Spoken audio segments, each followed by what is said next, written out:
नमस्कार साथियों, मैं अतुल भारत और आज हम कक्षा 7 की इतिहास की पाठ्य पुस्तक हमारे अतीत उसका जो फर्स्ट चैप्टर हमने किया था कि हज़ारों सालों से जो परिवर्तन है उनकी पड़ताल, हज़ारों वर्षों से हुए परिवर्तनों की पड़ताल, चैप्टर 1 जो है उसका हमने काफ़ी सारी चीज़ें हमने पढ़ ली थी और अब हम पढ़ने जा रहे हैं कि इतिहासकार और उनके स्रोत। ठीक है, तो इससे पहले हमने नए शब्दावली और पुरानी शब्दावली के अंदर जो भिन्नता थी वो बताई थी कि किस प्रकार से हमारे भारत का नाम पड़ा या उसको लोग जानते थे और किस प्रकार से मानचित्र हुआ करते थे 11वीं-12वीं सदी में कैसे थे और बाद में 18वीं सदी में किस प्रकार से बनाए गए। तो आइए हम बिना समय व्यर्थ करे शुरू करते हैं। अगर आपने चैनल को सब्सक्राइब नहीं किया है तो चैनल को सब्सक्राइब कर लीजिएगा और इसके जो फर्स्ट पार्ट है इस वीडियो का उसका लिंक डिस्क्रिप्शन बॉक्स में मिल जाएगा आपको, आप देख लीजिएगा आराम से। तो आइए शुरू करते हैं। इतिहासकार किस युग का अध्ययन करते हैं और उनकी खोज की प्रकृति क्या है, इसे देखते हुए वे अलग अलग तरह के स्रोतों का सहारा लेते हैं। उदाहरण के लिए पिछले साल आपने गुप्त वंश के शासकों और हर्षवर्धन के बारे में पढ़ा, मतलब हमने 6th क्लास के हमारे अतीत में पढ़ा था ये। इस पुस्तक में हम मोटे तौर पर 1700 ईस्वी से लेकर 1750 ईस्वी तक लगभग 1000 वर्षों के बारे में पढ़ेंगे। 1750 ईस्वी आपको पता, 1757 में प्लासी का युद्ध हुआ था, जिसके बाद से अंग्रेजों का एक तरीके से स्थायित्व भारत पर शुरू हो गया था और उसके बाद 1764 में बक्सर के युद्ध के बाद में आपको पता है कि देश के अंदर उनका शासन स्थापित हो चुका था। ठीक है, ईस्ट इंडिया कंपनी, अंग्रेजों की ईस्ट इंडिया कंपनी का शासन शुरू हो गया था। तो 200 साल उन्होंने राज किया। तो 1750 तक उनके आगमन के बाद भी कि अंग्रेज जो थे और जो विदेशी थे वह 1500 तक आने लग गए थे। मतलब 1498 में पुर्तगाली आए थे, इसके बाद में 1500 की शुरुआत में और 1600 तक वह आते रहे थे। अब इस काल के अध्ययन के लिए इतिहासकार जिन स्रोतों का प्रयोग करते हैं हम उनको आपको बहुत सी बातें ऐसी मिलेंगी, उनमें से हमको ऐसी बहुत सारी बातें मिलेंगी जो पिछले युग में से वैसी ही चली आ रही है। इतिहासकार इस काल के बारे में सूचना इकट्ठी करने के लिए अभी भी सिक्कों, शिलालेख, सत्यापत्र, भवन निर्माण कला और तथा लिखित सामग्री पर निर्भर करते हैं, पर कुछ बातें पहले से ही काफ़ी भिन्न भी हैं। इस युग में प्रमाणिक लिखित सामग्री की संख्या और विविधता आश्चर्यजनक रूप से बढ़ गई। इसके आगे इतिहासकार सूचनाओं के दूसरे प्रकार के स्रोत का इस्तेमाल धीरे धीरे कम करने लगे। इस समय के दौरान कागज क्रमशः सस्ता होता गया और बड़े पैमाने पर उपलब्ध भी होने लगा।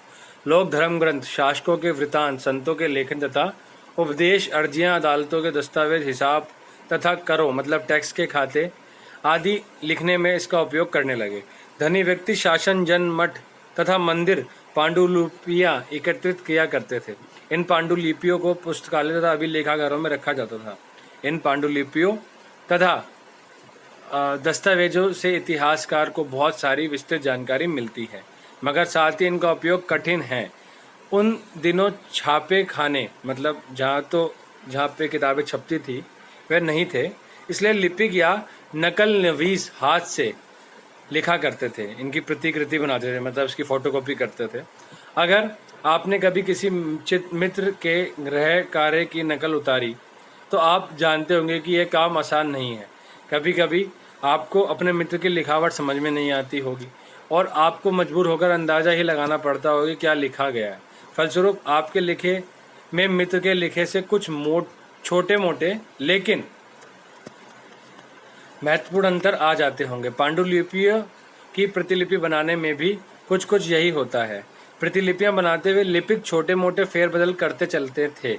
कई कोई शब्द, कई कोई वाक्य, सदी दर सदी प्रतिलिपियों की भी प्रतिलिपियां बनती रही और अंततः एक ही मूल ग्रंथ की विभिन्न भिन्न प्रतिलिपियां एक दूसरे से बहुत ही अलग हो गई। इससे बड़ी गंभीर समस्या उत्पन्न होगी, क्योंकि आज हमें लेखक की मूल पांडुलिपियां शायद ही कहीं मिलती हैं। हमें बाद के लिपिकों द्वारा बनाई गई प्रतिलिपियों पर ही पूरी तरह निर्भर रहना पड़ता है। इसलिए इस बात का अंदाज़ा लगाने के लिए एक मूलतः लेखक ने क्या लिखा था, इतिहासकारों को एक ही ग्रंथ की विभिन्न प्रतिलिपियों का अध्ययन करना पड़ता है। कई बार लेखक स्वयं भी समय समय पर अपने मूल वृत्तांत में संशोधन करते रहते थे। 14वीं शताब्दी के इतिहासकार जियाउद्दीन बर्नी ने अपने वृत्तांत पहली बार 1356 में और दूसरी बार इसके 2 वर्ष बाद लिखा था। दोनों में अंतर है, लेकिन 1971 तक इतिहासकारों को पहली बार वाले वृत्तांत की जानकारी ही नहीं थी। यह पुस्तकालयों के विशाल संग्रहों में कहीं दबा पड़ा था। तो आपको यह पता लगा कि मुख्य तौर पे जो इसमें ये चीज़ लिखी गई है कि जब हम प्रतिलिपि बनाते हैं तो आपको पता है पहले के ज़माने में मशीनें नहीं हुआ करती, छापे खाने नहीं होते थे, तो फोटोकॉपी नहीं हुआ करती थी, तो आपको हाथ से लिखा करते थे। तो जब वह लिखते थे तो उसमें जब कोई चीज़ उनको समझ में नहीं आती थी तो वह चेंज हो जाती थी। जैसे आप भी अगर कोई चीज़ को समझ में नहीं आती तो आप अपने हिसाब से लिख देते हैं। तो इस प्रकार से बहुत सारे परिवर्तन हो जाया करते थे। इस चित्र में आप देख सकते हैं कि यह एक लघु चित्र की प्रतिकृति है जिसमें एक लिपिक किसी पांडुलिपि की नकल कर रहा है। इस चित्र का आकार सिर्फ 10.5 सेंटीमीटर और 1 सेंटीमीटर है, मतलब चौड़ाई होगी इसकी। इस छोटे आकार के कारण इस लघु चित्र या इसे मिनिएचर कहा जाता है। कभी कभी इन लघु चित्रों का प्रयोग लेख में आई पांडुलिपियों को स्पष्टता प्रदान करने के लिए किया जाता था। ये इतने सुंदर होते थे कि आगे चलकर संग्रहकर्ता अक्सर इन चित्रों को पांडुलिपियों से अलग कर बेचने लगे थे। नए सामाजिक और राजनीतिक समूह।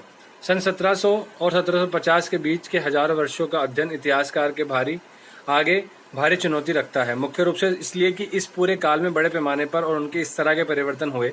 इस काल में अलग अलग समय पर नए प्रौद्योगिकी के दर्शन होते हैं, जैसे सिंचाई में रहट, कताई में चरखे और युद्ध में अग्नेयास्त्रों, बारूद वाले हथियार का इस्तेमाल होना। 1750 के बाद में से शुरू होने लगे थे, मतलब ये पहले ही शुरू होने लगे थे, इसके बीच में ही चीजें शुरू होने लगी थी।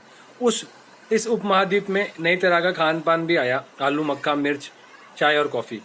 ध्यान रहे कि तमाम परिवर्तन नई प्रौद्योगिकियां और फसलें उन लोगों के साथ आए गए जो नए विचार भी लेकर आए थे।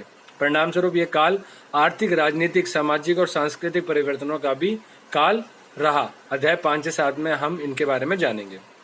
इस युग में लोगों की गतिशीलता, एक स्थान से दूसरे स्थान पर आना जाना भी बहुत बढ़ गया था। अवसर की तलाश में लोगों के झुंड दूर दूर की यात्राएं करने लगे थे।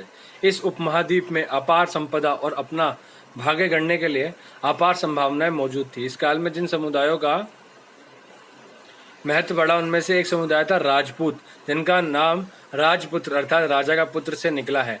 8वीं से 14वीं सदी के बीच यह नाम आमतौर पर योद्धाओं के उस समय के लिए प्रयुक्त होता था जो क्षत्रिय वर्ण के होने का दावा करते थे। राजपूत शब्द के अंतर्गत केवल राजा और सामंत वर्ग ही नहीं बल्कि वे सेनापति और सैनिक भी आते थे जो पूरे उपमहाद्वीप में अलग अलग शासकों की सेनाओं में सेवारत थे। कवि और चारण राजपूत के आचार संहिता, प्रबल पराक्रम और स्वामी भक्ति का गुणगान करते थे। इस युग में राजनीतिक दृष्टि से महत्व हासिल करने के अवसरों का लाभ मराठा, सिख, जाट, अहोम और कायस्थ, मुख्यतः लिपिकों और मुंशियों का कार्य करने वाली जाति आदि समूहों ने भी उठाया। इस पूरे काल और दौरान क्रम से जंगलों की कटाई हो रही थी और खेती का इलाका बढ़ता जा रहा था। कुछ क्षेत्रों में यह परिवर्तन अन्य क्षेत्रों की अपेक्षा अधिक तेजी से और पूरे तौर पर हुआ। पर्यावास में परिवर्तन के कारण कई वनवासी को मजबूर होकर अपना स्थान छोड़ना पड़ा। पर्यावास आपको पता है, जो रहने की जो जगह होती है, जैसे हैबिटेट कहते हैं इंग्लिश में, वह होता है।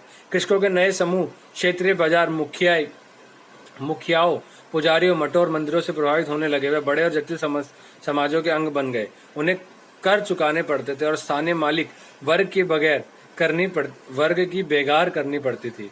परिणाम स्वरूप किसानों के बीच आर्थिक और सामाजिक अंतर उभरने लगा। कुछ के पास ज्यादा उपजाऊ जमीन होती थी और कुछ के पास मवेशी भी पालते थे और कुछ लोग खेती से खाली समय में दस्तकारी आदि का कुछ काम कर लेते थे। जैसे जैसे समाज में अंतर बढ़ने लगा, लोग जातियों और उपजातियों में बांटे जाने लगे और उनकी पृष्ठभूमि और व्यवसाय के आधार पर उन्हें समाज में ऊंचा या नीचे दर्जा दिया जाने लगा। ये दर्जे स्थायी नहीं थे। किसी जाति के विशेष सदस्यों के हाथों में कितनी सत्ता, प्रभाव और संसाधन का नियंत्रण है, इसके आधार पर उसके दर्जे बदलते रहते थे। एक ही जाति का किसी क्षेत्र में कोई दर्जा हो सकता था और किसी अन्य क्षेत्र में कोई और।